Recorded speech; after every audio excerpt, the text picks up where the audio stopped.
Good afternoon, everyone. My name is Sarah Hansen. I'm a 2L here at Colorado Law and the secretary for the Silicon Flatiron Student Group. I'm delighted to be introducing our next panel, Copyright Politics Beyond AI, which will explore how debates around AI are changing the politics of fair use and copyright policy. We're fortunate to have with us an extraordinary group of experts guiding the discussion. Casey Fiesler is an associate professor in the Department of Information Science at the University of Colorado Boulder.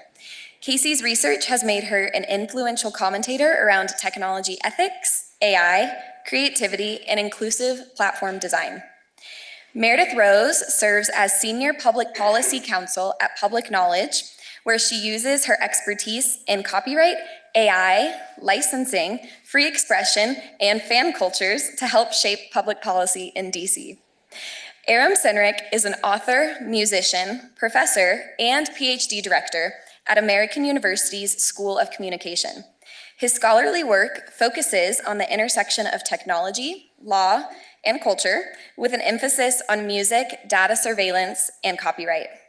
Xiyin Tang is a professor of law at UCLA whose prominent scholarship focuses on how intellectual property law should respond to AI and its impacts on creative labor markets. Moderating this panel is Gabrielle Daley, the director of the Experiential Learning Program and fellow with Silicon Flatirons at Colorado Law. So please join me in welcoming our fabulous panelists.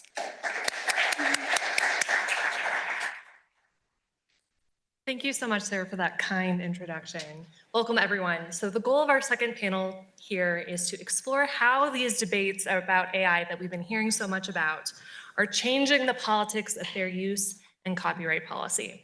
We're going to try and dig into the implications of these realignments for areas ranging from transformative works to remix culture, consumer protection, labor accessibility, and whatever else we want to pick up along the way. We'll be trying to pull in some themes from our wonderful keynote this morning, as well as the first panel on the copyright politics of AI. So I'm hoping that we can kick things off and maybe further deepen our introductions by hearing from the group about what kinds of fair use advocacy you have been involved in prior to the arrival of AI sort of changing these dynamics. So Meredith, could you kick us off by talking a little bit about how fair use advocacy has played out in your career? Chaotically. Yeah, so, one of the interesting things about copyright policy more generally is that there are very few people who, both in the field and in policymaking spheres, including lawmakers, who think about copyright qua copyright, or fair use qua fair use. Like it is very situational. And so people really care about fair use when it starts to impact things that they particularly care about, and couldn't really care less usually when it's over dealing with something else. Having said that, obviously it's a huge underpinning of a lot of work. And one of the interesting things about copyright is that it does touch way more policy areas than people expect. The classic example is right to repair. This is the copyright policy that everybody cares about at the end of the day. Which has led to some very interesting coalition work with the Idaho potato farmers and their ability to repair their tractors, and working on McFlurry machines and McDonald's. So it really is, it is an interesting field because it is fair use as a legal concept feels very abstract to folks until all of a sudden it collides into something that they happen to already care about. Having said that, there are folks on the Hill specifically who are genuine fair use defenders. So, like Ron Wyden is kind of a classic example of a guy who has very strong opinions about copyright policy that I tend to agree with, and about fair use as well. But he's really kind of an anomaly. So one thing you get very good at in advocacy is trying to explain fair use as succinctly as possible, which is an art form I have yet to master. I think you gave us a pretty good start there. Thank you for the examples with repair. So Aram, could we come to you next? What kind of fair use fights have you been involved in your career? So I kind of came into the subject of copyright during the Napster years. I was a market researcher. This is before my academic years. And I published what I think is the first commercial research on Napster. Bear in mind that all of the major record labels and publishers were my clients at the time. I worked at a firm called Jupiter Research in New York City, which was kind of the premier .com consultancy at the time. And I fielded a big survey, and what I found out was that Napster users were 45% more likely than identical internet users to have increased the amount of money that they spent on music in the past year. And I was in my 20s, I was very naive, and I ran to my clients all excitedly and, guys, you'll never guess, the best thing in the world just happened. You're about to increase your sales by 45%. And all of my record label clients were like, you're the devil, fuck all the way off. And no, I literally got Ted Cohen, who's a music industry consultant and analyst who's much better at glad handing than I am, actually invited me, I don't know, 10 or 15 years ago to co-keynote a big music industry conference with him. And his pitch was, I'll be Jesus, you be Satan. And I was like, okay. So what ended up happening was because I had published that research and I did more along that line, I ended up being an expert witness on some of the initial court cases that had to do with peer-to-peer file sharing, including Grokster, which was my very first case. Had no idea it would become a Supreme Court case, and I probably would have said different things at deposition if I had known that they would be debated among the Supreme Court justices. But then I ended up, that became a little bit of a cottage industry for me. So I was an expert witness on LimeWire, and more recently on some of the ISP cases like Bright House and Charter and Altice. But once I moved into academia, more and more of my research was about so-called remix culture. And that's a very broad umbrella, but let's say using quanta of digital cultural information as an expressive communicative form or art form. Including memes, mashups, remixes, et cetera, et cetera. So I ended up working as an expert witness on a bunch of those cases as well. There were two cases I did, and this is, I think, directly relevant to some of the conversations we'll have about the AI companies, but I worked for a client that I absolutely reprehend and disagree with 99% of the time, Fox News. But they were defending the fair use rights of some of their anchors who had used 9/11 memes featuring a copyrighted photograph on Facebook. And I argued as an expert in these cases that that memifying an image and posting it to a social media site is a definitively transformative use and that it should be protected by fair use. So I've done advocacy in that capacity, but most of the work that I do is actually research, not advocacy. I don't work for CSO. And to the extent that it is advocacy, I, like many researchers and academics, believe myself to be advocating for sanity and the truth and consistency of intellectual analysis, and not for like one side or another. Excellent. So we've heard now about right to repair. We've got music and remix out on the table. Casey, can you talk to us about transformative works? Yeah, so I have been involved in the Organization for Transformative Works for a very long time. One of the things that this organization is responsible for is Archive of Our Own, which is a gigantic fan fiction archive that was built in part so that fans could have a platform that they owned the servers for and could create policy and advocate for themselves. It very explicitly is about non-commercial fan works, which does make a difference legally sometimes. I tend to let the real lawyers over there sort of do the real lawyering, and there has been, we've assisted on briefs in favor of various fair use related cases. For me personally, I've also done a lot of research that relates to fair use. I mean, to the point about how difficult it is to explain to people. Some of my work has been about how fair use is challenging for creators to understand and how that impacts how they use technology, experiences that people have with inappropriate takedowns, for example, on YouTube and other user-generated content platforms. So I have always been a very raw fair use kind of person. I always say it takes a lot for me to kind of be on the other side. I don't know, Richard Prince maybe. But I will say, and I'm sure we'll get into this in more detail, the conversations around generative AI in particular are quite different than what you might expect in the transformative works community. Perfect. And yes, we are definitely going to get into Yeah. how things are changing. But first, I want to sort of finish laying out, how things used to be. And Xiyin, during your lunch talk yesterday, you talked so eloquently about sort of the era of free culture on the internet. I'm hoping you could say a little bit more about sort of the era of fair use that you came up in. Yeah, so as I mentioned yesterday, for those of you who were there, like Aram, I was also a child of the Napster era, and I think a lot of us who grew up in that time period fundamentally viewed fair use as a means of asserting individual autonomy and authority over the expansive corporate overreach of record labels and music publishers and major motion picture studios. So in my mind, and even if you look at, famous fair use cases like Stephanie Lenz against Universal Music, even ones involving potentially a reprehensible artist, Richard Prince, most of these fair use disputes are either an individual pushing back against a corporation or individual to individual. Obviously, this is not to say that all fair use cases are this way.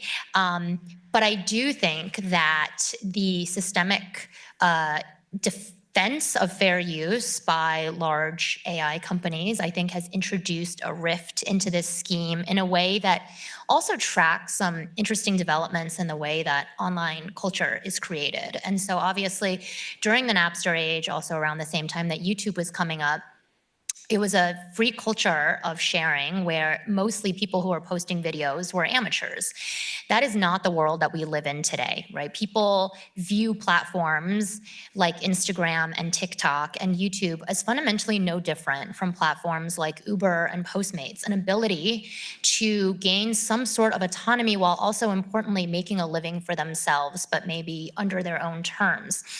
In that sense, they've been met with the black box of algorithms, demonetization, unfair revenue splits, and I think it's fundamentally changed the nature of the user on the platform in such a way that I think to engage in that type of labor on those platforms and then to also have those very same companies who are really amassing these treasure troves of creator data and turning it into valuable monetizable content and mining it for data value, to have those same platforms turn around and assert a right that I think many of us grew up with as thinking of a fundamentally individual user-based right, has flipped the scales such that it doesn't really, that old dichotomy between who's a rights holder, the big bad corporation versus the individual user, that sort of breaks down now in these contemporary fair use debates. Perfect. And that's a great bridge for us to start talking about how things are shifting with these realignments. I don't want to retread ground, but just as a recap of sort of what we were talking about with the keynote this morning, AI advocates are saying that all of the works that their models are sort of going out there and hoovering up, that this is training data, that this is transformative, that this is a fair use. And therefore, it's permitted under copyright law without the need for licensing or permission. And of course, this is working its way through the courts. I want to focus in on how this background context is impacting non-AI fair use advocacy. Aram, we were talking about this a little bit at dinner last night. Would you mind kicking us off? Like, how is this working in remix spaces? How's the shift going? Well, so remix spaces were never pure spaces. I mean, yes, there was a narrative about, we're the little guy and we're fighting back against Disney and the big three record labels. But even at the time, a lot of the litigations were these individual creators were being supported by what we now call big tech companies. And it was very clear, even 15 years ago, that this was essentially a showdown between Northern and Southern California economically. And it was like, who's going to be reaping the billions and billions of dollars of rewards from engagement with online expressive and creative forms? I think if we really want to go back and talk about the kind of proximate circumstances, I think we actually have to go a little bit further back, because I think remix and AI are both epiphenomena of these two major tectonic shifts that have been going on for an entire generation, really since the turn of the century, since the mid-90s. One of them is the deregulation and consolidation and rise in labor exploitation in the creative industries, right? We've seen like when I started researching, I'm not that old. I'm older than most of you in this room, but when I started researching the music industry, there were 6 major labels. Now there are 3, right? There are 3 major publishing groups. There are a tiny handful of companies controlling video games, controlling movies, controlling software, pretty much every expressive form. And when you look at news and journalism, it's all billionaires and private equity that own all of the major organs of journalism. And that has led to mass layoffs. It has led to precarity among professional, creative, and journalistic laborers. It's led to entrenched exploitative relationships that vastly predate the AI era, and that gave some of what Xiyin was referring to, some of that kind of moral impetus to the remix moment.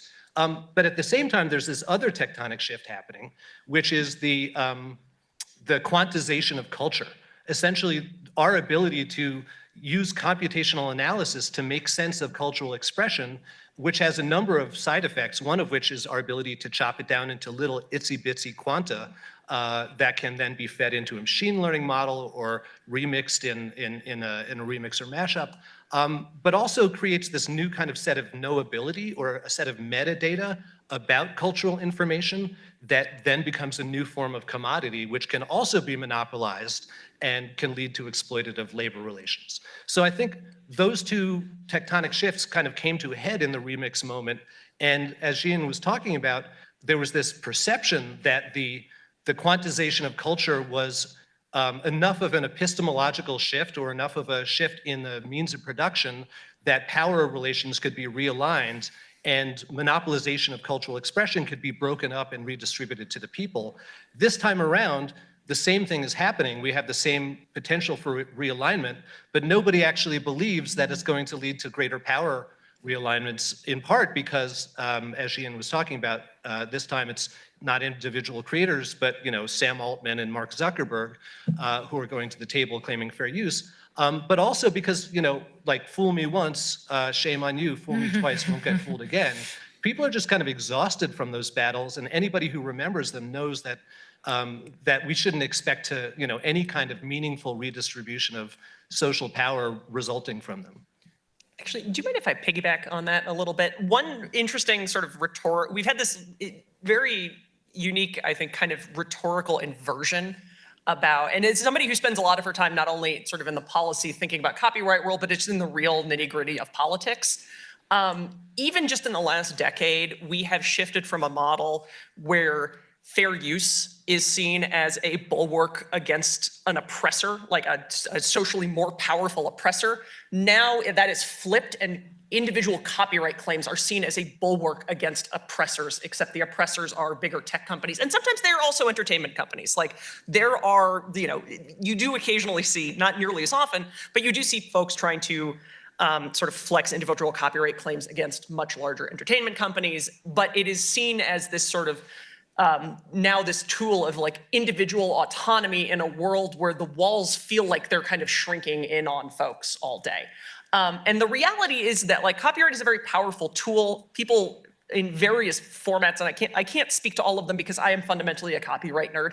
But I think the sense is that today people feel like they have less access to redress, that they have less autonomy, they have sort of less control over the political and material realities of the world that they live in. And we see this, I mean, AI is the exemplary case, right? It's one of the only tools that folks have in the toolbox. And I've had plenty of conversations with like news publishers who say, look, we're facing down an existential threat right now, and we can talk about making new laws, but like this is what we have. And so this is what we are going to use. And whatever collateral damage comes out of it, I don't care, because if I don't use it, I won't be around to see the collateral damage. And I think that speaks to a broader systemic breakdown in, and not to go full political science rant on it, but like just the way that our governance model has completely broken down in the last 10 years. No, we'll be here a lot longer. But no, I do think that we've seen this like really to me, very bizarre rhetorical shift as somebody who came up in the Napster era when it was, this kind of like cool Web 1.0, Wild West, everybody was doing really funky thing. I remember when YouTube was like brand new. And now we are seeing this, like people flexing their individual copyright rights as like the only thing that lets them stand up to this sort of, in this case, a tech oligarchy. And that's very difficult to fight against, like rhetorically and politically. And so you have like all of a sudden the sort of progressive vision of labor is now starting to hinge on like, well, if we value labor rights, then we need to value strong enforceable copyrights with fewer exceptions and limitations, because that is a tool that an individual worker can use to increase their autonomy. And that's a very, politics is always sort of more oriented towards the ends than the means. But that's a very difficult thing to have to argue against from a political perspective, because we are in sort of geopolitical crisis right now. And to have to step in and say, well, I get why you think that, but here's all the negative knock-on effects of the world you're envisioning, that's a really hard argument to have to make. So we're starting to hear some themes emerge about consolidation, about scale, about labor. Xiyin, I want to make sure we come to you about labor, but I want to get some of the research that Casey's been engaging with about labor on the table first. Could you dig in for us? Yeah, I mean, so, and I'll start with, I agree very strongly with everything that Meredith just said. This is such a weird moment. Fair use is typically seen as kind of like a, way, like it's, the little guy, it's, it's like David versus Goliath, and you've got like the, the like remix creator against the big media company, or like the mom with the kid and dancing to the Prince song against Universal Music. And that has sort of flipped in this interesting way, in a way that I think has sort of emphasized that this is just a law. Like fair use, copyright, it's a law. It is not, it has never been about ethics, really. And so that's one of the things that has changed now is like, people are now seeing this sort of like ethical argument being different. And I think one of the things that this emphasizes is like, is this even about copyright at all? Much of the time. So I think what you were referring to is I've recently done some survey work, hot off the presses. This is still in Qualtrics. We have not written a word of this paper.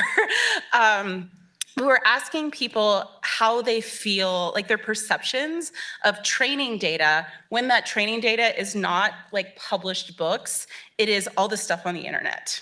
It's like your photos on Instagram and your blog posts and all the fan fiction on Archive of Our Own. And we wanted to understand, are people actually thinking of this as property? And the answer is no. Like, not really. We asked about a sort of series of metaphors of how they think about this, and it's much more common for people to think about it as labor or even as research data compared to property.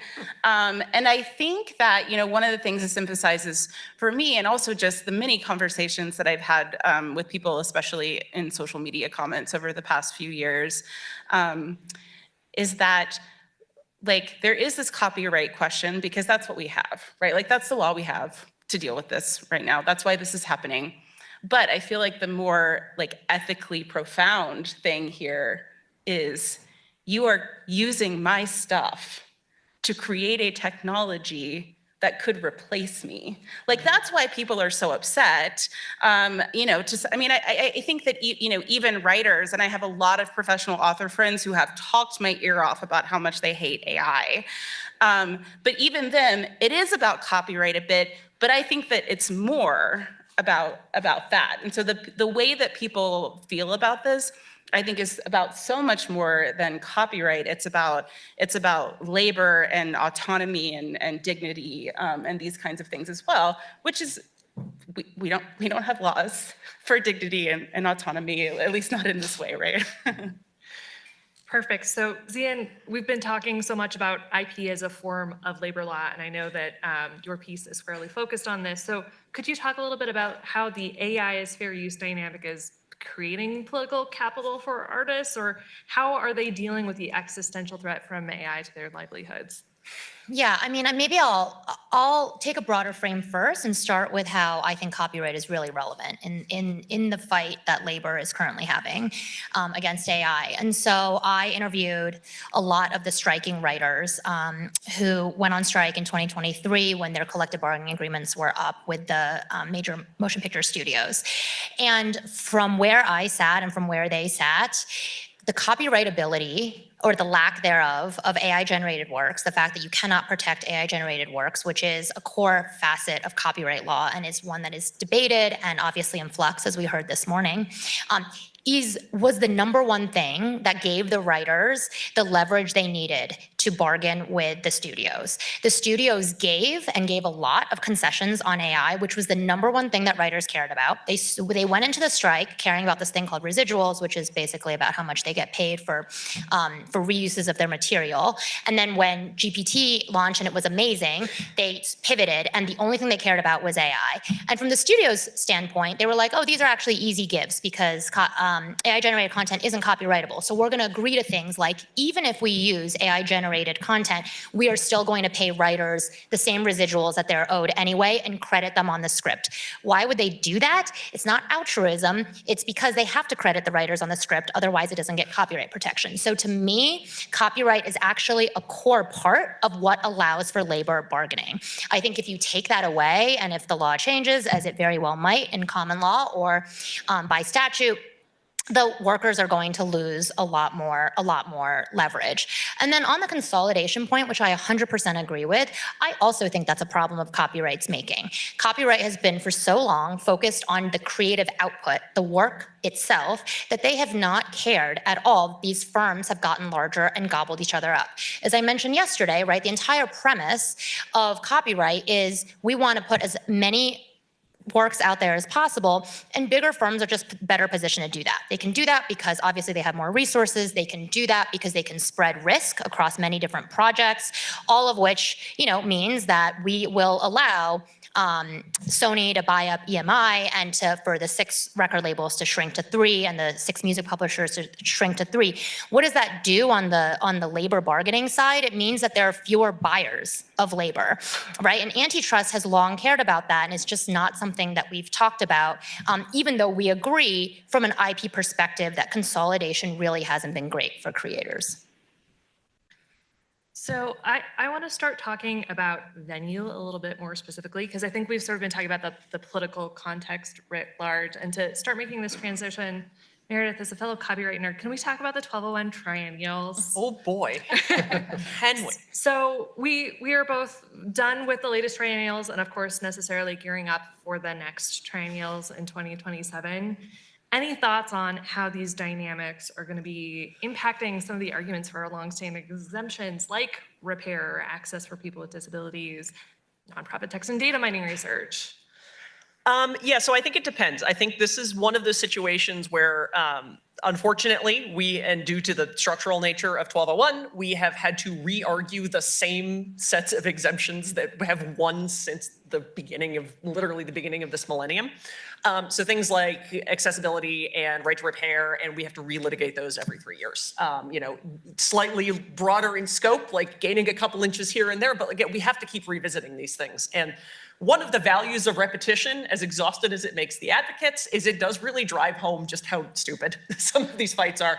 Copyright very frequently runs up against common sense, and in a way that is very powerful for folks who pay attention to this. I mean, so again, right to repair, it feels like such a slam dunk to a lot of folks, and it is becoming closer to a slam dunk nowadays in a weirdly bipartisan way, because everybody's got something that has been impacted by it, and the response of like, well, what do you mean I can't fix my combine? Like, what do you mean I have to wait 3 months? My crops are in the field and I need them out now. That seems nonsensical to a lot of folks, correctly. But the reality of 1201 is that like a lot of what we fight about has been I don't want to say largely static, but the sort of increased scope that folks have been trying for over the last like decade or so has really kind of shrunk. So it's more like we're getting an inch here, we're getting an inch there. I was on the group that put together a very broad right to repair exemption petition last year. And the Copyright Office is, to give them a little bit of grace, they are required by the way the statute is written to only consider basically hyper-specific exemptions, like to the extent where there are exemptions that you can have for DVD that you cannot get for Blu-rays. Hand to God, and they have to come in and argue about Blu-rays, and people have been doing it for over a decade now, and every year it's like, no, we're still not gonna give you Blu-ray, but you can use a DVD. And so it becomes very silly very quickly.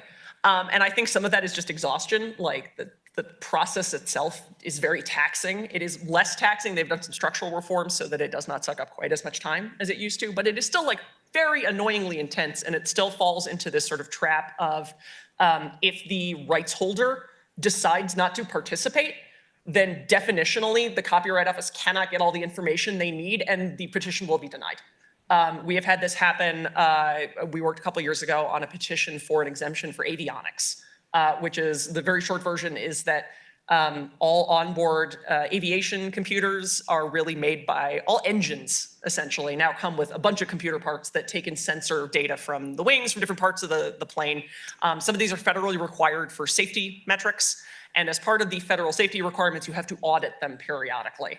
Now, because of the way that they have constructed these computers, they have a digital lock around them, they have a TPM under the 1201 language, and the only people who are allowed to access those TPMs are registered technicians, and that means you either work for GE or you work for Boeing, and that's it. Those are the only two companies that are allowed to conduct these mandated by law safety checks on these planes, and so it's put a lot of people out of business. And so we actually worked with a guy who used to be, before he was driven out of business, an independent airplane inspector, essentially. He was a tech and he would do the mandatory, again, by law, safety checks for different plane operators, and he couldn't do those anymore. And we put in a petition, and the Copyright Office had some very valid questions about, like, well, when you get around these TPMs, what actually do you have access to? Is it like a software interface? Is it raw data? Because that's not copyrightable. So like, what are we talking about here? And he very honestly was like, I haven't been able to get around them for like 3 years now. So I actually can't tell you what you see now, because no one who doesn't work for one of these companies can tell you what's on the other side of that. And they reached out to GE and Boeing and they said, we declined to participate. And so the petition was denied because they just couldn't get the information they need. And that's kind of this like weird catch-22 that we were in. Now, to be clear, there are certain exemptions to things like right to repair is actually in a funny space where the Copyright Office all but begged Congress to please just create a permanent right to repair exemption because they're really tired of dealing with this every 3 years. They really don't want to see my face anymore, and I don't blame them. And so, yeah, so we run into this problem where like we're kind of doing the same old song and dance every 3 years. TDM exemptions for AI training are like one of the kind of rare-ish new use cases that has actually popped in.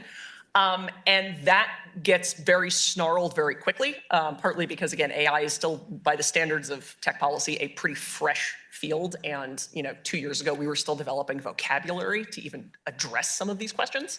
And also the Copyright Office is, perhaps unsurprisingly, given recent political developments and staffing developments, a little hesitant to weigh in on anything that has to do with AI. They are, in theory, they have assured me that the last part of their AI report is, in fact, extant, and will emerge and see the light of day sometime. We don't know when.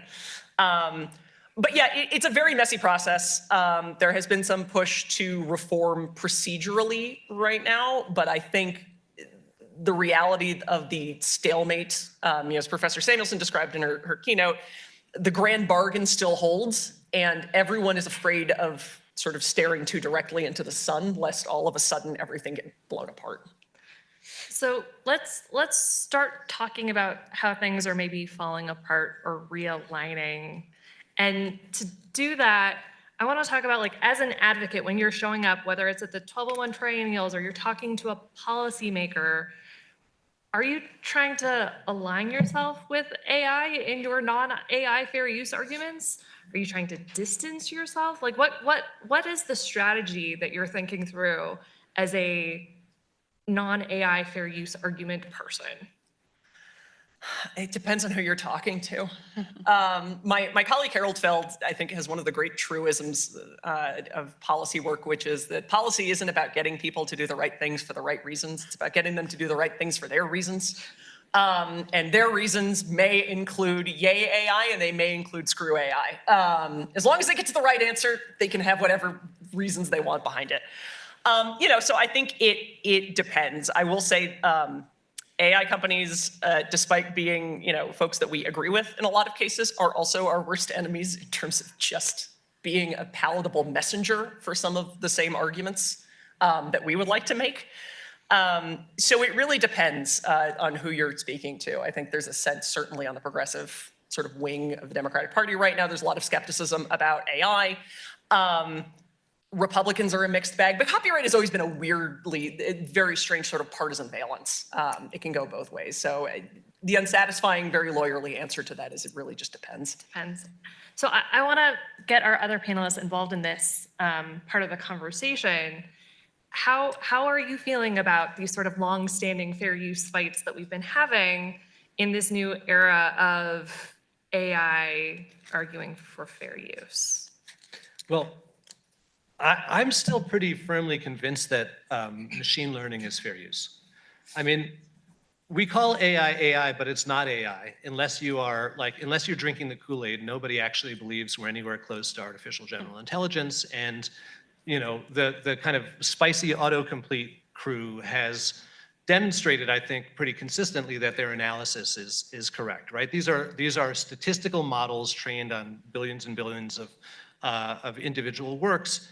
And I think if you were to reframe it, like, is it fair use to run statistical models on like the entire corpus of published books? Like, of course, commonsensically, the answer is yes. Like, that is fundamentally transformative, and it's not even clear that copyright statute or common law grants authors the permission to license or prevent those kinds of uses. I say this as a professional musician and book author. I have books that I could claim that are in the Anthropic BART settlement, and I haven't claimed them because I think it's poppycock. And that's not to say that I'm an AI fan. I fall somewhere between what Sarah and Anne-Marie were saying on the first panel. I think that most of the destructive potential of AI vis-a-vis creative industries has already been recognized by the concentration and exploitation that I talked about earlier on this panel, right? You can't, we're approaching an asymptote of maximal concentration and exploitation. AI is not going to push it much higher, right? Those jobs are already being lost by the tens and hundreds of thousands left and right, and AI isn't going to destroy many more of those jobs. By the same token, I think that, AI is unlikely to be culturally generative in a way that leads to new styles, new genres, new ideas, new cultural imaginaries, because, again, by its architecture, it's not thinking, it's not innovating, it's not intelligent. It's a regression toward the mean engine that finds common patterns and tells you what those patterns are and is willing to build cultural expressive forms on the scaffolding of those patterns. So all you're going to get from AI ever, as long as it's built according to the specs of today's LLMs and text-to-image engines, is pablum. That's great if you want music for a TV commercial and you don't want to pay a musician for that. And that's a job that will be lost. But those jobs are like hen's teeth anyway, right? We're talking about, it's like the much ado is made about the loss to coal miners from renewable energies, but the number of coal miners in the U.S. is vanishingly small. It's a moralistic argument, not an evidence-based one. So I tend to think that I'm beginning to be optimistic that the rise of AI-generated content is actually going to spark a cultural techlash where more and more people value human labor and human creative expression in a way that we have not collectively done for several generations due to the massive concentration, exploitation, and pablum generation of Hollywood and associated industries, and that we are newly investing a kind of valorization in human creative work that's going to lead to not only new economic opportunities for creative laborers, but new expressive and imaginary opportunities for culture that had been kind of structurally prohibited by the ossification of content industries for the last 30 years. And there's some evidence that this might be the case already. There's new research that's been emerging just in the last year or so. There's one research study that shows that when people are aware that that work has been created with generative AI, they assign less economic value to it than if they're aware that a human has made it. And even more interestingly, there's another study that shows even if people are unaware of the provenance of a piece of work, they tend to disproportionately devalue work that's been produced by AI relative to work that's been produced by humans. So there's something ineffable and subliminal about the human spirit as it's instantiated in creative works that we don't even need to know consciously what the provenance is in order to recognize the kind of I-thou nature of that creative expression. So I've really started turning a corner on this, and I think, you know, like, we entered into a devil's bargain 500 years ago when art entered the marketplace after the Renaissance, and you know, I think it's been downhill ever since for the capacity of creative workers to impact the quality of human life in a meaningful and positive way. And I think this might actually be, like, we're hitting rock bottom maybe, and the direction from here is up. Not because AI is gonna save us, but because humans are gonna save ourselves from AI. So Gabrielle, I think, you know, your earlier question to me, I purposefully skirted around the fair use question, and I'm going to come to it now, which is that, you know, we talk about copyright being an imperfect tool for protecting the human workers that we care about. I think fair use is just fundamentally the flat out wrong doctrine for talking about training and whether we think it should be legal or illegal. And that's for reasons that I think, you know, have come up in earlier conversations today, and I'm working on a project about it now, right? So fair use is a highly fact-specific, case-by-case adjudicatory mechanism. It is being asserted in over 50 pending cases, and we can't imagine, right?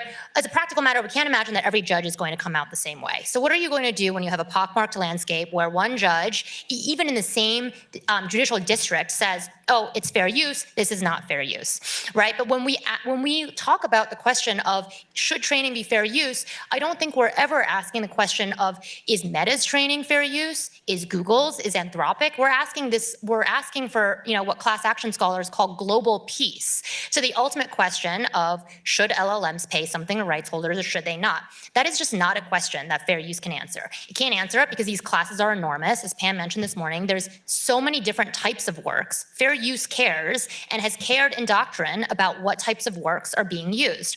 If it's purely factual works, Google v. Oracle tells us that this might get a bigger pass under fair use than if it's highly creative works, right? In the past, we've had means of dealing with this question. In these enormous class actions, we just don't have the means of adjudicating it. Worse still, bad facts make bad laws. So even in the shadow library situation, some people argue, well, that was kind of ancillary to the fair use determination or to the training question at all. I don't really think it was that ancillary to training because both Meta and Anthropic had downloaded mass libraries of pirated books and left them sitting around. And in the Meta case, it just was irrelevant to the judge at all. He didn't want to send that through to a trial. And the Anthropic judge said, yeah, I'm going to send it through to a trial. So then they settled, and that case is just, the settlement is just going to be precedent for other companies, some of which might anti-competitively, right, enter into new licensing agreements with rights holders with the intention of shutting out new AI entrant startups. And so I think what we really need is one blanket system akin to some compulsory licensing system, and I'm a little bit more bullish on that than Pam is, but I think we need one system that might tier rates, for example, for uses of different types of copyrighted works, but I don't think that we can solve this problem with the case-by-case adjudication fair use system that we have now. I just want to piggyback on that because it is interesting because I have spoken to my colleagues who are much smarter when it comes to the actual sort of state of the art on AI on this. And one of the things that I have heard quite a bit on is this idea of the sort of initial base model training. Is going to be a self-limiting question pretty quickly because we are sort of nearing the end of the era where new base models are meaningfully being trained on these enormous data sets. Like we are entering an era of fine tuning of things like RAG, retrieval augmented generation, where you ground the AI's answers against a set database or of sort of approved sources, or you send it out into the web to get it. And so I think this is one of those questions that is going, by the time this works its way through the courts, which if we do not get some kind of Supreme Court weigh in on this, I will eat all of the Silicon Flatirons hats that are still here. It'll take a decade at a minimum. I'll be happily employed that entire time, filing amicus briefs. By the time they answer it, not entirely clear it's even going to be a live question anymore. Like I think the technology will probably have moved on to the next shiny fight that we have had. And so some of the most interesting conversations right now in politics around copyright have been essentially kind of acknowledging that we are looking at a very long tail fair use litigation for this question of base model training. And so while that is going on, and because fair use is fundamentally going to be resistant to any laws that Congress passes, you can purport to pass a law that limits fair use in certain circumstances, but fundamentally, as the Supreme Court has pointed out, fair use is the First Amendment shaped safety valve on copyright law. And so they're going to have a weigh in on this, whether we like it or not. And so the conversations have moved on to like, well, what do we start doing about sort of these edge cases, things like RAG, which is obviously a really hot topic for journalism in particular. And the actual political debates around the fair use question seem to have largely died down, partly out of a practical sense of just nothing is happening right now, and partly out of the fact that this particular issue, nothing can really happen because we're going to have to wait for the Supreme Court to eventually weigh in on one of these. And if it's a Google Oracle situation, we'll be here for a very long time. And so, yeah, it's just a very interesting dynamic right now where everybody's got a very, very strong opinion on base model training. No one can really do anything about it unless you're an active litigant. We all just say like, well, I think this is what the answer should be. And in the meantime, let's have this conversation about this other thing that's happening off on the side. Casey, I want to give you a chance to sort of weigh into these set of questions. Then I'm hoping that we can take this thread of sort of like looking around the corner to, let's say that we do have some settled court precedent and returning to thinking about our prototypical non-AI fair uses and what those are looking like. But Casey, first, do you want to jump in on this point? Yeah, maybe I can segue into that next Perfect. one too. Yeah, I mean, I have always been able to buy a fair use argument for training data. I don't think it's a slam dunk in either direction. I can see the argument either way. And I think actually that licensing is an interesting solution to deal with the kinds of things that we're seeing in the litigation, which is like, many book authors and this sort of thing. But licensing isn't going to help the person posting photos on Instagram. And so I've been thinking a lot about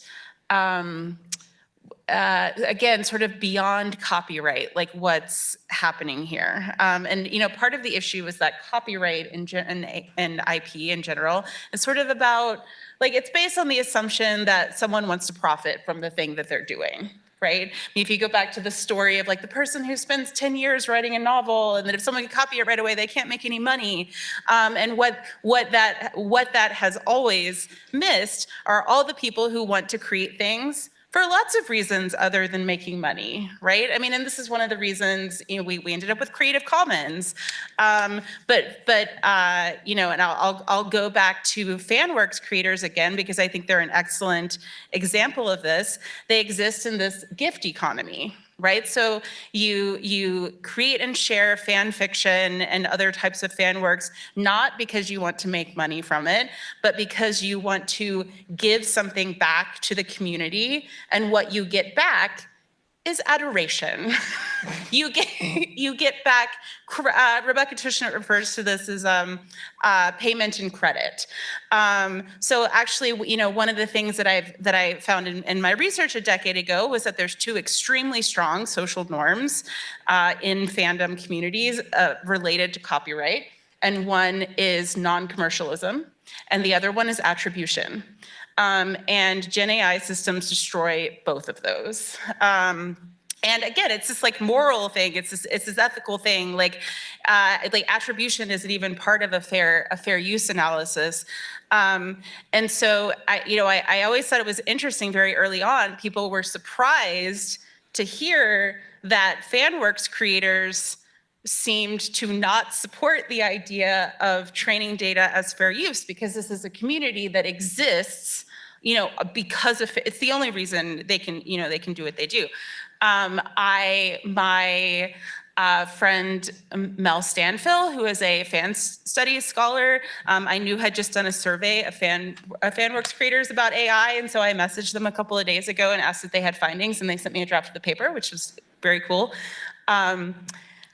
2,600 respondents to this survey, and on a Likert scale of how do you feel about generative AI, 85% extremely negative or somewhat negative. But, and this is one of the things that I thought was interesting, when you pull out different types of Gen AI, it matters, right? So like people felt much more negatively about like image generation and text generation, as opposed to things like captioning and translation. And so, one of the things about a lot of these arguments around copyright and fair use is this idea that it doesn't matter like what you're doing with it. And I do think that matters in terms of like a moral kind of argument, but in theory it should for copyright as well. I mean, I feel like one of the points that people make about transformativeness is that there's comparing this to Google Books and that kind of thing, like, there's a difference between like, using text to create a search engine and using text to create more text, or, using art to create more art. And so I feel like there are also some opportunities to think about how the end use cases impact things, which I think points to something that hasn't really come up a lot, which is that what we're probably going to get are a bunch of different fair use analyses, because these are very case by case.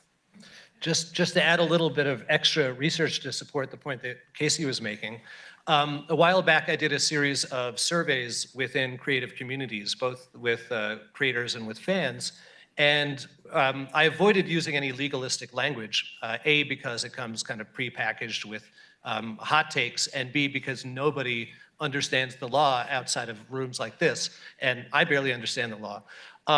So we asked people, well, when you look at these kind of remix art forms, when you look at sample-based music, or you look at mashups or what have you, how do you evaluate whether the creative reuse of a work is legitimate or not legitimate? That's the kind of language that we used. And we offered people the opportunity to write in responses, and then qualitatively analyzed all those, thousands of responses. And what we found was that there were actually a set of very easily identifiable 11 different gauges that everyday people use to evaluate whether creative reuse is legit or not. And that only one of them had anything to do with the law. They had issues to do with like, how much labor did you put into it? Were you doing it for commercial reasons or not for commercial reasons? Were you paying homage to the original work or insulting it? Are you disrupting an art form or continuing an art form? All of these like very subtle, and we are cultural beings. We swim in an ocean of culture, and that's our native language. And so everyday people have a very nuanced understanding of the ethics of creative reuse that is not reflected in the law, and has mostly not been used in jurisprudence around fair use. But that might actually be a useful beginning of a framework to establish new regulatory apparatuses around AI. Can I bring it a little bit back to what Meredith was saying about, case-by-case adjudication and whether the Supreme Court is going to step in? I mean, it's possible that they will step in. I am not optimistic that if they issued a ruling on this, that we will get any clarity on this question, right? You look at a case like Warhol v. Goldsmith. Warhol v. Goldsmith did not tell us that anytime an appropriation artist takes something, that it's not fair, right? That's not, you might read the ruling that way because it came out against Andy Warhol, but that's not what it said. Warhol v. Goldsmith did not say anytime you profit off of someone else's art, you have to pay a license. Why? Because Netflix is currently fighting through litigation that is now up for en banc review because we couldn't get the appellate court to decide whether or not Netflix was allowed to use a clip in Tiger King, right? So I don't think when the Supreme Court speaks, it's a model of clarity.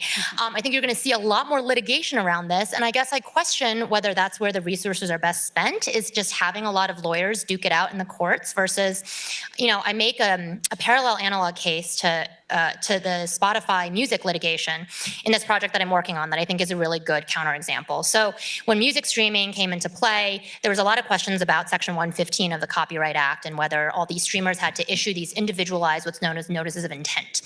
And so plaintiffs' lawyers exploited this, and they filed pending lawsuits against every single music streamer.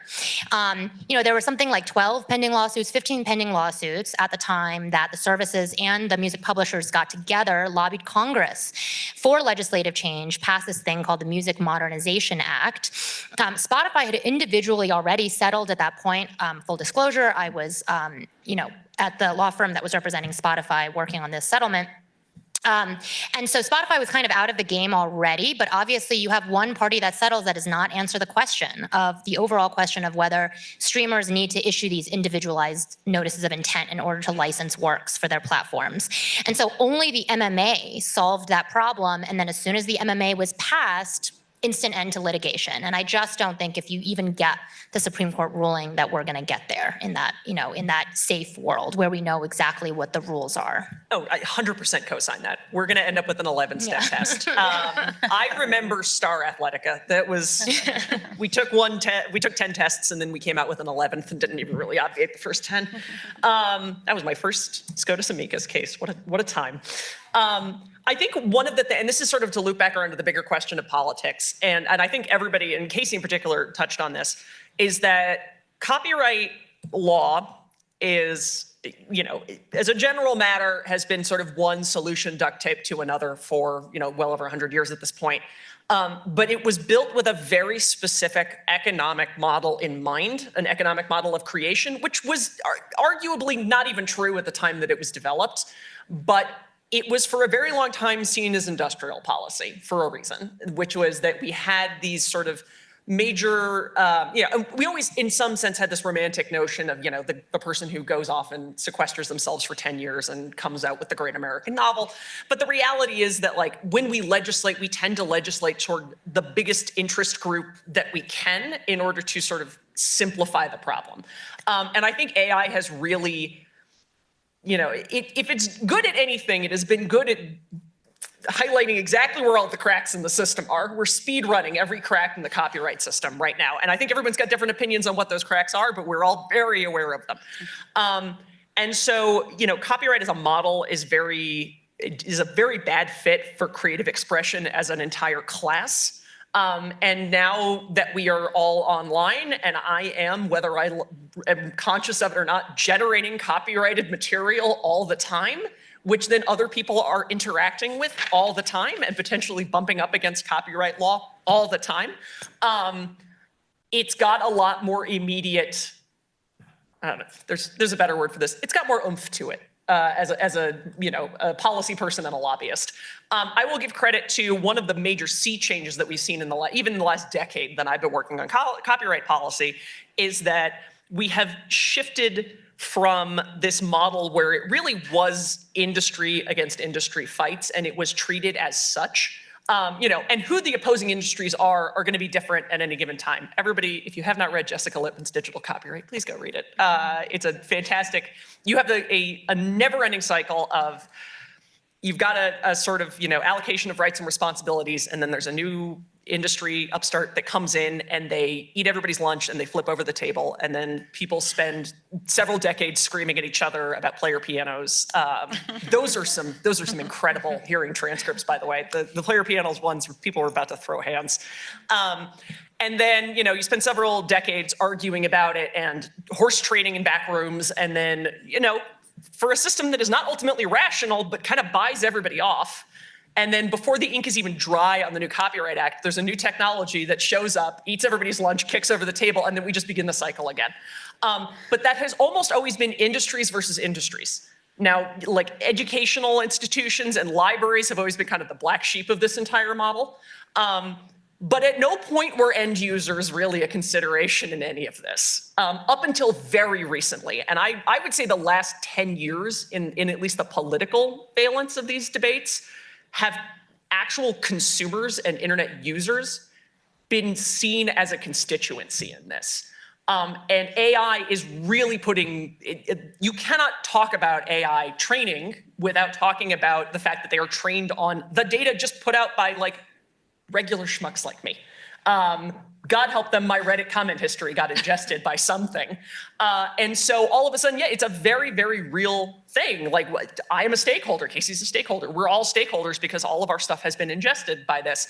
And when we see attempts to legislatively address the problem, unsurprisingly, they tend to be led by industry. They are trying to solve a portfolio of problems that are faced either by large AI developers or trade associations for major entertainment groups. And so that's when you start seeing things like, well, I'm going to name check it, no fakes, which is an attempt to deal with deep fakes, for lack of a better term, but sort of like name, image, and likeness. It is talked about as though it is going to solve the problems of everyone who may face the risk of a deep fake.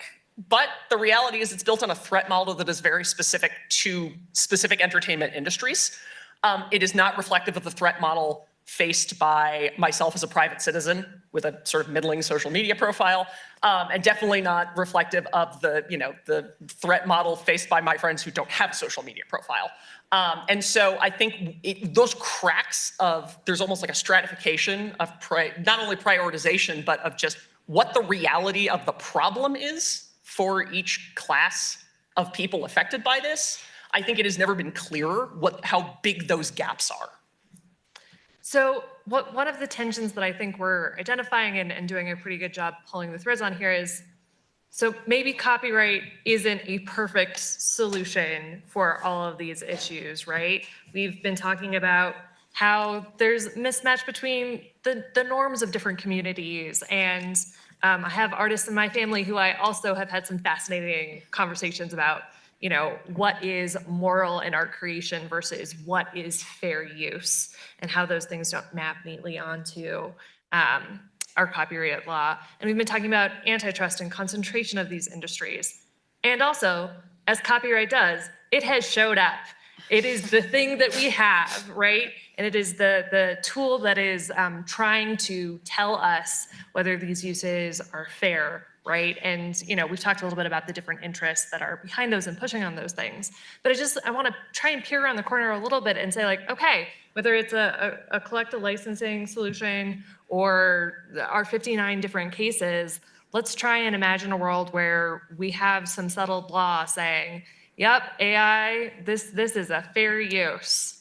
How do you feel about your non-AI fair uses at that point? Like, do you think this bolsters the arguments for remix, for repair, for fan works? Do you think this bolsters labor? Like, how are we feeling in a world where we land on, yep, this is settled fair use? I think legally it's extremely dependent on how the courts decide to square that circle, because fair use is a tangled spider web, and if something vibrates over here, you're going to feel it over there.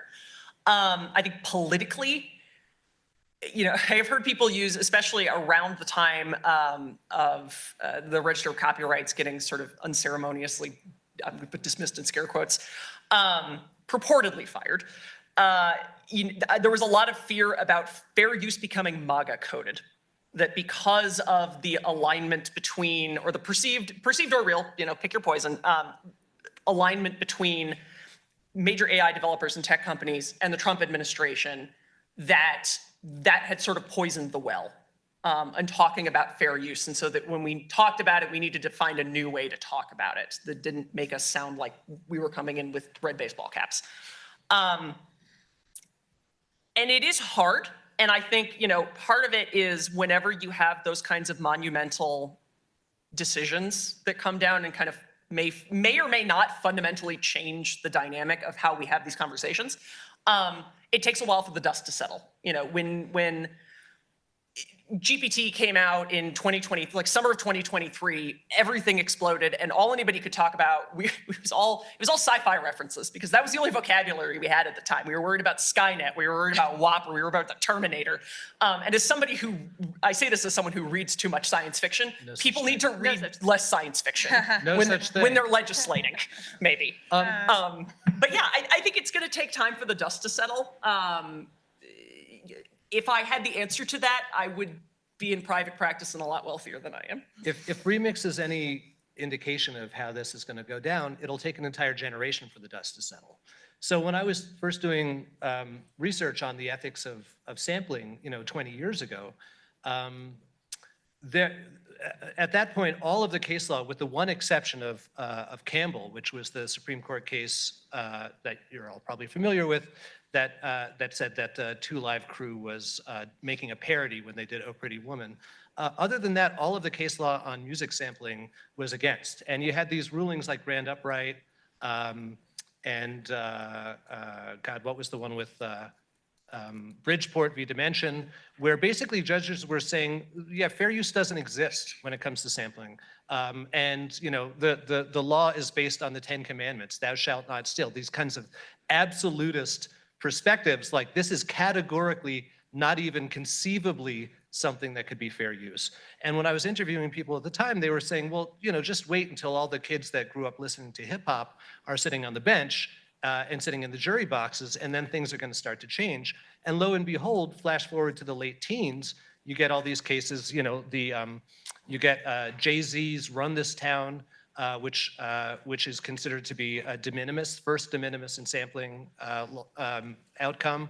You get Madonna prevailing with a fair use argument. You get Drake prevailing with a fair use argument, all in the case of 3 or 4 years. And this is all because they're being judged by people who had integrated the cultural meanings and ethics of sampling from a young enough age to be able to make a nuanced decision that wasn't based on the 10 Commandments or some kind of absolutist, like, I'm scared of what these young black men are doing, it's got to be illegal kind of standpoint. And so I think we're going to see probably the same thing. Like, we can't, fair use is a fundamentally cultural argument, right? We have this like wonky 4-factor test that has no bright lines in it, it has no predictive power whatsoever.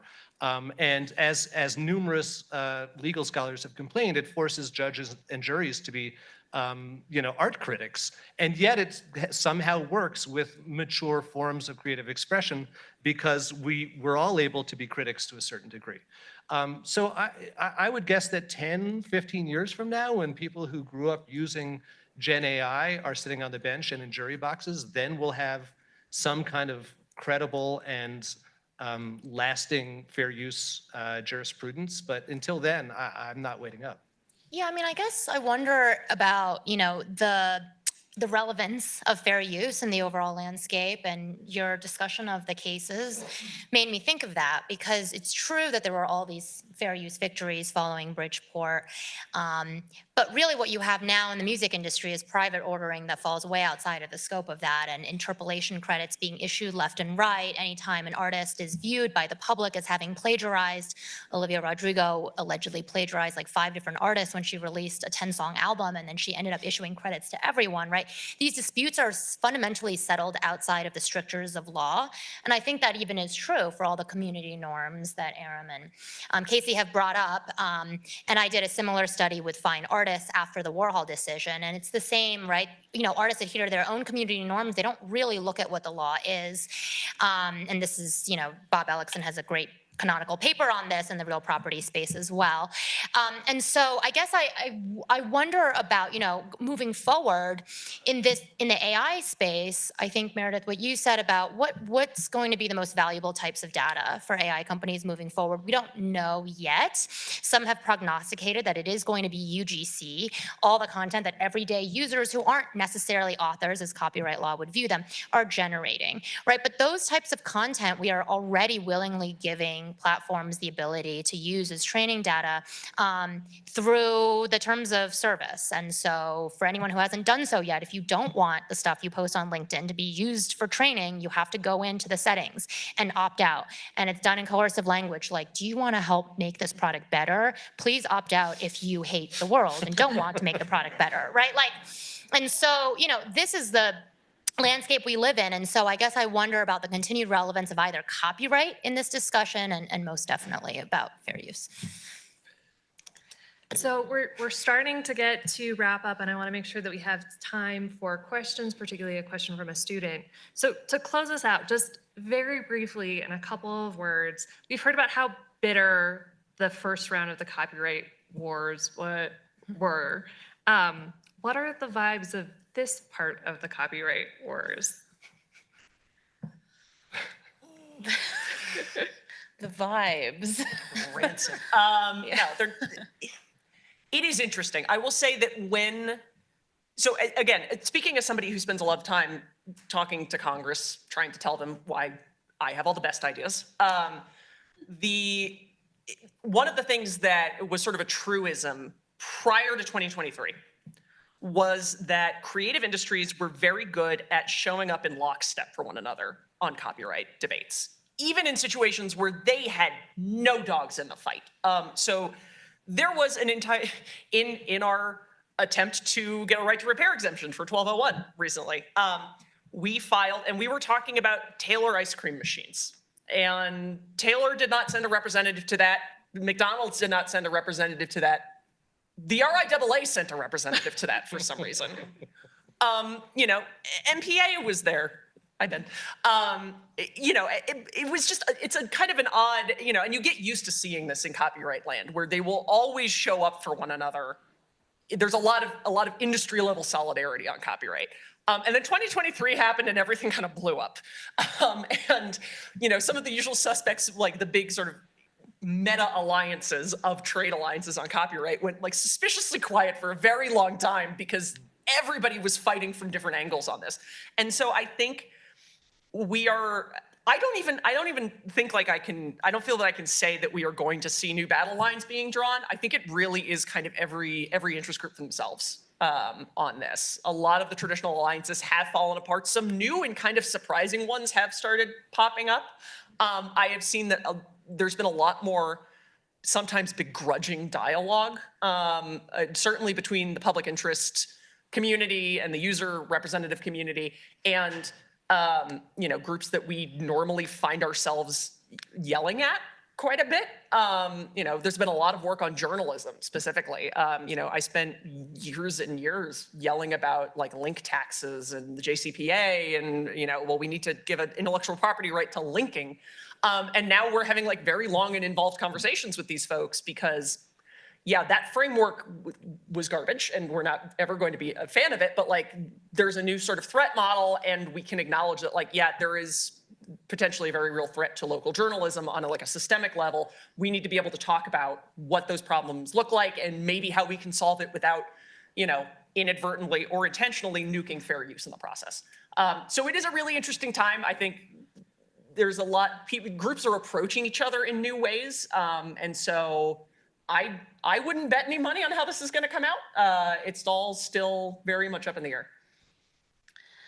I think that one of the reasons that the vibes feel off is something that we've gotten at a lot here, which is that we have this like Goliath versus Goliath kind of situation, and I think there's a lot of people who are like, well, who am I rooting for? Meta or Universal Music or whatever. So my hope is just that no matter which way this goes, that it goes in a way that ends up not like, stomping on David like while they're fighting, right? So, if we get a decision that this is not fair use, that it's decided on grounds of like commerciality or market harm or something, if we get a decision that it is fair use, that spurs some conversations around some of these more like normative and ethical things and how we can handle those instead. The two ways I can I can gauge vibes are from how my students treat the subject and how my colleagues and collaborators treat the subject. I'm old enough to remember how, Lawrence Lessig sparked a whole free culture movement among undergrads in 2008, 2009, 2010. Back then I was teaching at NYU and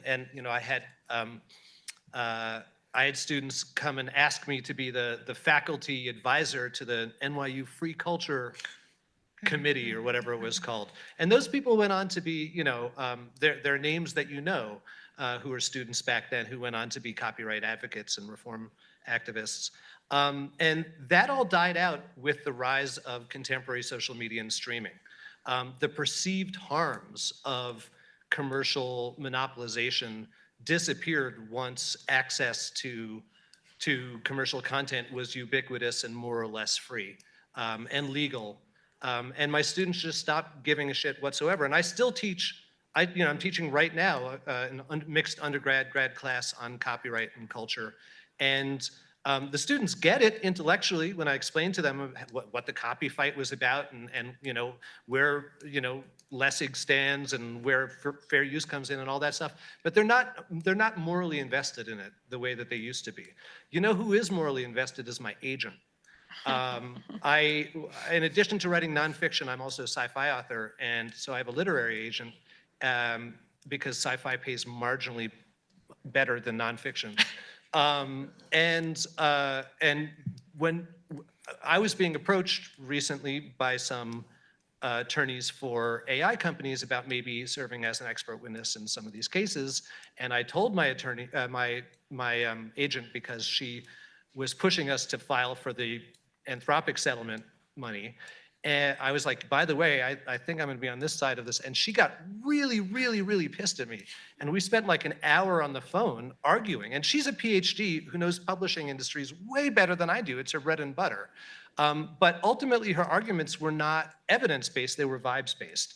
And she was pissed because exactly what Casey was saying before, these tech bastards are taking my work and using it to replace me. And I was like, come on, Jenny, nobody's like, I've read your work. It's really great and unique and you've got a voice and it's copyrightable.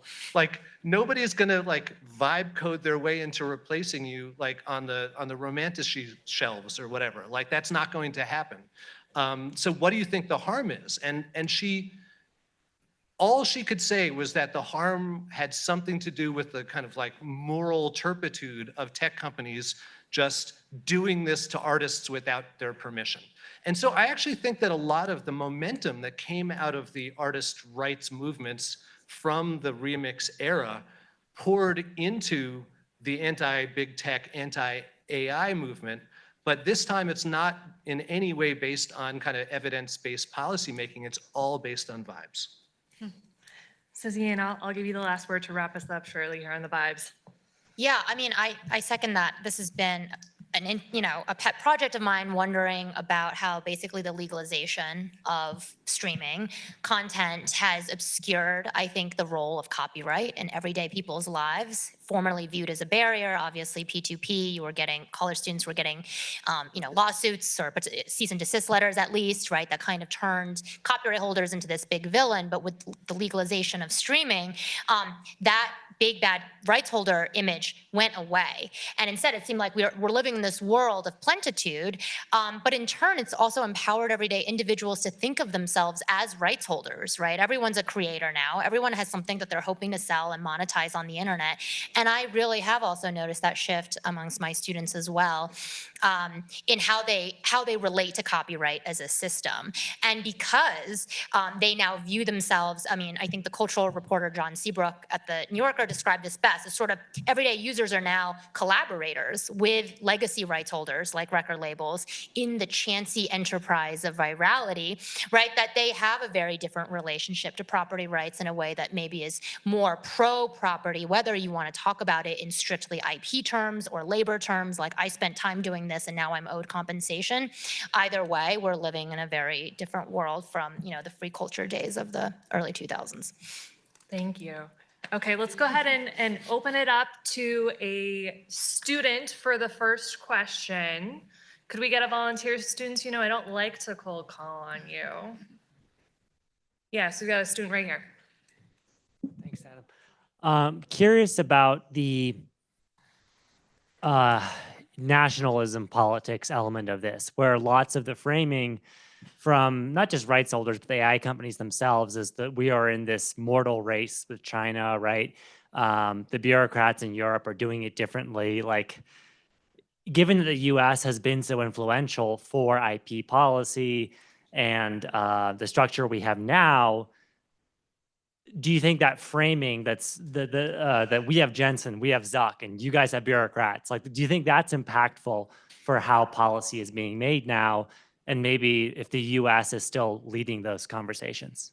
I will say, so it's interesting because the America leads the world in da-da-da-da-da industry is very, partly that's a side effect of just the sort of overall rhetoric of the current administration. It's also kind of a fundamental, because so much of IP happens through trade policy, that it is also like emphasizing like the Americanness of the entertainment industry or the tech industry has always been like one of the default go-to sort of rhetorical framings. I do think that cuts both ways. I also think that it's an upshot of the fact that really since the late 90s, we did enjoy sort of uber power status when it came to setting technical policy around the world. You know, we had Section 230. We were able to get things like, you know, fundamentally like some DMCA equivalents into major trade agreements. We have done, and this is a separate soapbox I will not get on, we launder a lot of our copyright policy through international trade agreements historically. We do that all the time. And so we have managed to sort of export our perspective on these things to the rest of the world. Europe has, you know, and you can say whatever you like about the merits of the way they've decided to approach it. They took a look at AI and went, we got to do something. And they moved comparatively pretty fast on a lot of these things in a way that is frankly very un-European compared to a lot of other policy areas in terms of just speed. And so I think there is, you know, it's both the current administration and also a deeper anxiety about the fact that we're not the ones who get to kind of export our policy globally anymore. And that goes all the way back to like privacy policies and like GDPR, but it's becoming more and more prevalent where we're not the person calling all of the shots. And I think that's causing a lot of Sturm and Drang in the policy sphere. Thank you. Do we have another question there in the middle? Oh, go ahead. Isn't the discussion here really kind of fundamentally almost a discussion about neurology? And aren't we essentially talking about a kind of rewiring of human consciousness? And I wonder whether essentially the technology is sort of straining the relationship of the individual to the society, and how perhaps essentially through technology, we're developing another sort of lobe of the brain that's external. And we need sort of the input of an evolutionary biologist to talk about how adding an additional lobe of the brain, like going from a reptile to a mammal, might help predict the impact on society. So if I could put kind of a gloss on this, could we talk a little bit about how tech policy requires interdisciplinary solutions and how maybe AI is putting a little bit of pressure on that?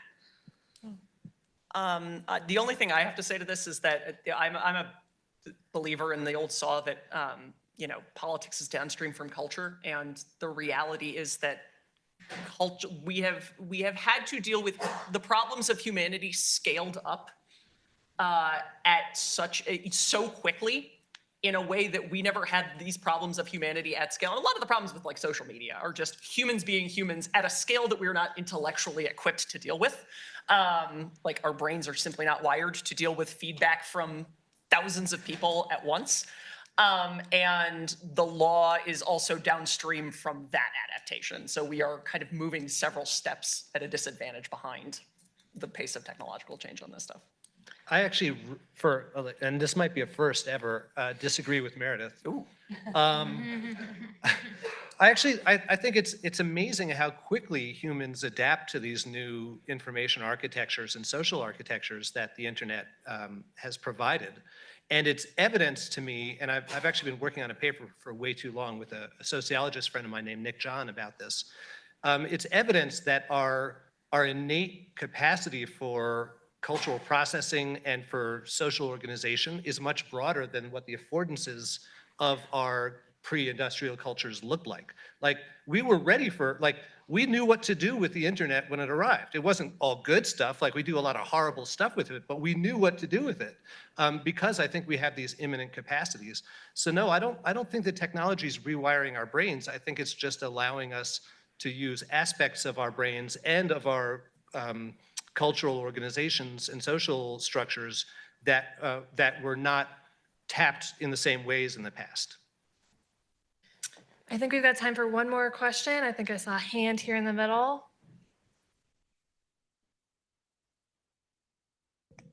Thank you. And thank you very much for all the presentations and panels today. I've been I'm from the College of Music and I'm in the performing arts sphere. I'm a creator myself. I have a podcast and I probably have 400 some odd hours of podcast up on the web somewhere, right? I am heavily dependent on fair use because my podcast is a literary analysis podcast. So I'm talking about other people's work as the core of what we do. I make money off of this podcast, not enough that I don't have a day job at the University of Colorado, but it's not insignificant enough that I don't have to report it on my taxes, right? I also am a copyright holder. I have done what I am supposed to do to say this is my work. I have rights over it, and you're needing to contact me if you want to use it in any way beyond the standard uses of fair use. And I just wanted to reflect back, having listened to all of this, that as a person who theoretically has followed all of the rules to do this, I'm totally left out of any of this conversation with AI, right? And I think that when we talk about the vibes that you were saying, the vibe-based argument, that's certainly where people are coming from in the creator space. Is I have no doubt that my 400 some odd hours of me and my friend talking have been scraped untold numbers of times by untold numbers of data analysis. And that data analysis is to the point where I've walked onto ChatGPT and said, can you write me a script for my podcast? And it knows my name and it knows the tagline we use at the beginning of our podcast. And it knows the structure with which we tell some of our jokes. It sucks at actually being us, but it knows enough about us to imitate us on a level that I can recognize myself in the language learning model, right? And my question comes around to what you were talking about with alternative frameworks for looking at this, that fair use is not a good solution for this, because frankly, that is fair use in a lot of ways. I may not like the way that I'm being portrayed, but there's some level that you could kind of argue that this is a parody of me that's happening, right? And there was never really any permission to take what I said for 400 hours and train it to be this specific at being able to target me, but also it's a very general thing that it's doing. So my question is, how do we create a new fundamental policy or advocate for a new test in a way that's going to be coherent and actually gains any sort of legal traction? Good luck. I wish I knew. Yeah, I mean, I struggle with what we could actually get to, especially beyond copyright. I mean, I'll just say that, you know, I was mentioning earlier, like other ways that people conceptualize what's happening here as opposed to it being property. So another way to think about it would be labor, which would suggest, you know, being compensated for your work, which is some kind of compulsory license, even outside of the context of copyright. You're going to everyone. Another way to think about it as it would be privacy or research data, which would probably suggest some kind of like consent or opt-out regime. I mean, I actually love the idea of some kind of opt-out for training data, but it's too late. right? Like it's, everything's like, I have no idea what that would look like at this point. But I do think that there are other ways to sort of conceptualize what this is beyond just property, or rather there would be if we had privacy laws instead of just copyright to deal with stuff, for example. Yeah. So I was going to say, one of the things that we ran into pretty early on when, and again, summer 2013 was kind of like a BCAD changeover in a lot of the policy world, because all of a sudden we all had to know about AI. One of the things that we ran into is that a lot of the threat models that people have, like what are you actually worried about having? Like what's the worst case scenario in terms of what actually could happen that would make you lose sleep at night? Because I think a lot of folks are like losing sleep without necessarily having a clear threat model. A lot of the threat models that people can conceive of right now, and we will think of new ones, we will be unpleasantly surprised, but a lot of the ones that people think of, there are legal frameworks in place to deal with right now. So like making a deep fake of someone ticks every single box of like defamation standards. Like that is already, now whether you have access to a court in order to enforce it and whether that is, obviously not equalized because it's a state by state thing, those kinds of things do exist. But I will say from policy, the vast majority of what we do is just black hatting solutions. Like, well, what if we do this? Well, what if we do that? And what are the unintended consequences if we do this over here? And what are the, what is going to be the fallout if we do it over there? Unfortunately, this makes us professional killjoys. And it's what I get paid to do. And right now, I think what everyone is struggling with on almost all sides of this equation is it is really a trade-off of what collateral damage you're comfortable with and who it falls on. And on that thought-provoking question, I think that's all we have time for. Debbie Please Downer. join me in thanking our panelists. I need all my tuba. I'm going to go ahead and turn it over to Professor Reed to close us out.